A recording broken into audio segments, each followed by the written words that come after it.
Il réagira demain soir au dernier développement, dit-il. Le secrétaire général du Hezbollah, Hassan Nasrallah, donne rendez-vous à 20h30 pour un discours télévisé. Une réaction très attendue après la conférence de presse d'Emmanuel Macron. Le chef de l'État a effectivement commenté depuis l'Élysée la situation au Liban, après la démission surprise du Premier ministre Mustapha Hadib. Des propos très critiques contre l'élite politique libanaise et notamment le Hezbollah, le parti chiite nommément visé. Écoutez. Je décide donc de prendre acte de cette trahison collective et du refus des responsables libanais de s'engager de bonne foi dans le contrat que la France leur a proposé le 1er septembre dernier. Le Hezbollah ne peut, en même temps, être une armée en guerre contre Israël, une milice déchaînée contre les civils en Syrie et un parti respectable au Liban. Il ne doit pas se croire plus fort qu'il ne l'est. Voilà pour les propos très durs du chef de l'État français qui évidemment fait réagir le chef du Hezbollah libanais, mais pas que. Zeina Antonios, bonjour. Vous êtes notre correspondante à Beyrouth et c'est ce matin finalement toute la presse libanaise qui réagit.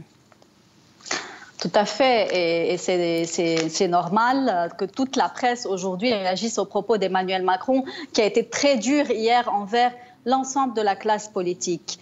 Alors j'aimerais commencer par la une du quotidien francophone L'Orient le Jour qui titre sur une phrase choc de Macron « J'ai honte de vos dirigeants ».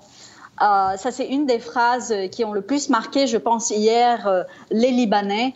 J'ai honte de vos dirigeants, ça disait tout haut ce que beaucoup pensent tout bas. D'ailleurs, dans sa manchette, L'Orient le Jour parle de mots qui claquaient comme des gifles. Et même dans son édito aussi, son édito est intitulé « Distribution de claques et de vérité ». Le quotidien francophone revient donc sur ce discours, revient sur les critiques de Emmanuel Macron vis-à-vis du Hezbollah et estime que Macron a dit les choses comme elles étaient.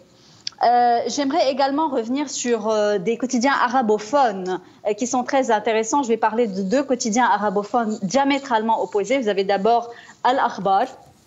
Al-Akhbar est un quotidien proche du Hezbollah et comme vous pouvez le constater, la grande partie de sa une est consacrée à un journaliste qui nous a quittés hier, un grand journaliste, Riyad Reyes.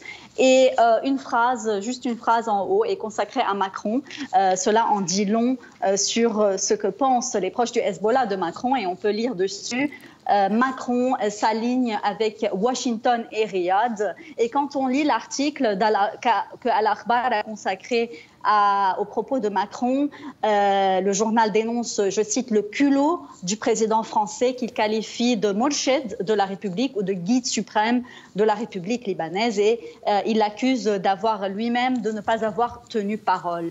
Je vais terminer sur un autre quotidien arabophone opposé à Al-Akhbar, c'est An-Nahar, titre très connu au Liban, qui est pro-occidental. Eh bien, ce titre, ou plutôt ces deux unes, ici vous voyez que la une est consacrée à Emmanuel Macron, avec une question qu'Emmanuel Macron pose au Hezbollah, où emmenez-vous les chiites?